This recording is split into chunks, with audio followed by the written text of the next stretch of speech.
me something, it might just take the pain away. Ito na nga guys, at nandito na nga ako sa istasyon. Siyempre ito ang karugtong ng aking video. Kaya naman samahan nyo ako sa pagkuha ko ng autobus. Kasi sa mamaya may extra akong work. Kaya gabi na ang uwi ko. Kaya yan, hindi pa ako nakakapag-upload sa YouTube. Please naman subscribe sa aking YouTube channel. JJ Boysing .8. Guys, tatakbo na si Super Wonder Woman. O, diba?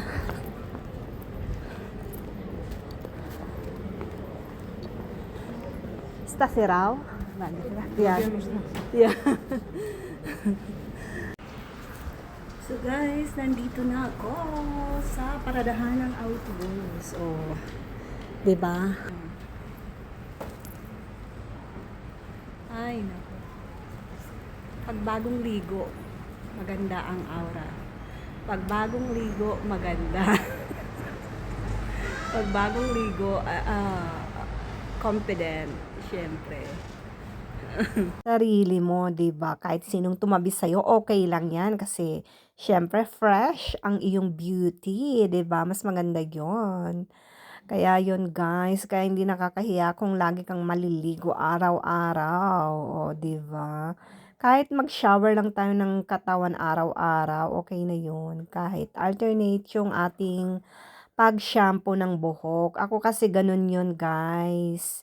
Pero pag summer talagang kailangan talagang araw-araw mong paliguan yung buong katawan mo, pati ulo hanggang buhok, o 'di ba? Pero pag winter naman, alternate talaga ako. Pero araw-araw ako naliligo ng katawan, guys. Importante 'yon kasi syempre iba pa rin kapag naliligo ka kasi syempre maalikabok, may dumi din, kaya kailangan din na habang nagtatrabaho ka may mga dumi kang nakukuha, kaya kailangan talagang maligo ka araw-araw, 'di ba? Ganun lang 'yun, guys. Sarado pa yung pintuan, guys. Buti nakaabot ako. Ay. Oh, diba?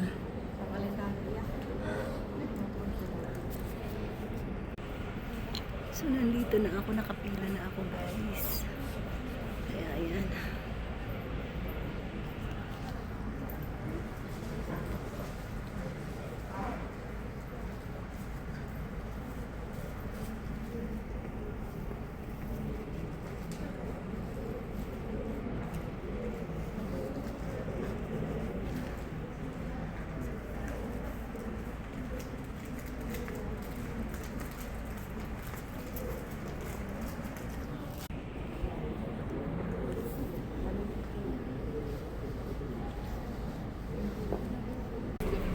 Nandito na yung bus. Nagbukas na, guys. Yes.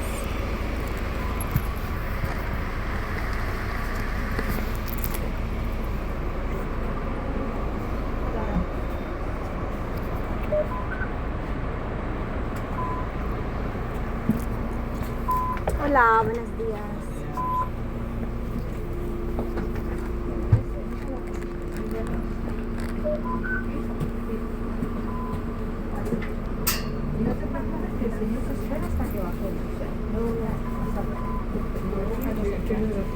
Y si no voy, te digo que me espere.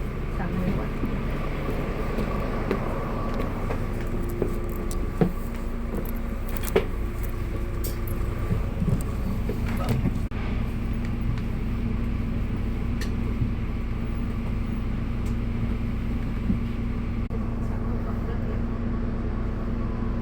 Ito yung sugat ko, guys. Grabe. Sakit. Dumugo siya kahapon. Bumukas yung kuko ko. Kaya yan.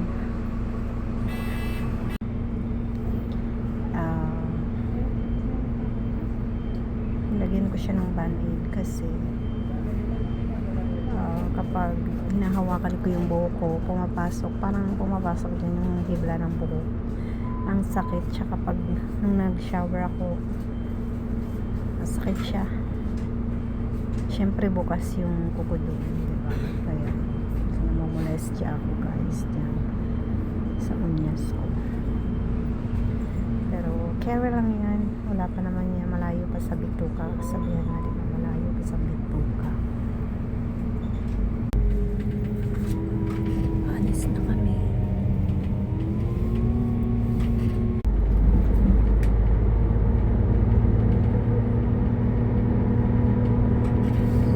Próxima parada. Avenida Puerta de Hierro Autónomos.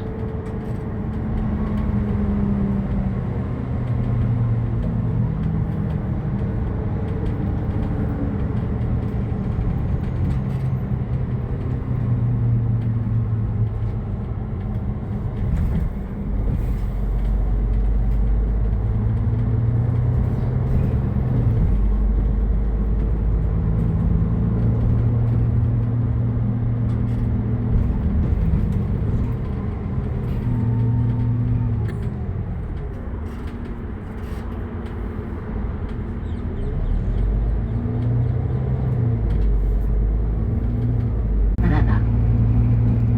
Avenida Puerta de Hierro Palacio Moncloa.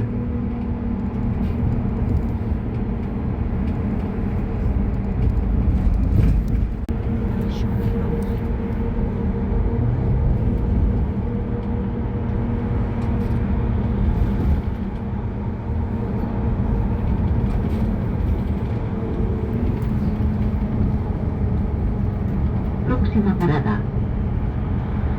Avenida Puerta de Hierro Filosofía B.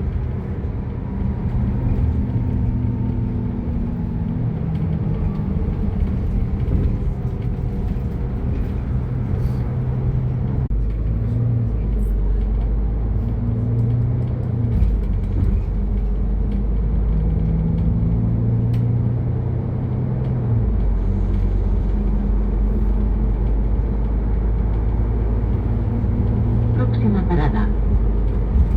Calle Ana Teresa 18. Oh, hello guys. Ito na nga po at nakalabas na rin ako ng work and then nakarating na rin kami dito sa Moncloa guys. So ito na nga at syempre meron akong work pa at meron pa akong extra kaya late na akong uuwi ng aming bahay kubo guys. Pero tinawagan ko na yung anak ko at tinext ko na rin siya kaninang umaga na late na yung aking pag-uwi. Mamayang gabi kasi nga po ay meron akong extrang work guys. So kamarera tayo for today's video. Kaya naman, eto nga't magpapahinga ako maya-maya sa aking work. And then paglabas ko mamaya ng hapon ay diretso na ako dun sa aking extrang work sa gabi. So madaling araw ng uwi ko guys. Mga alas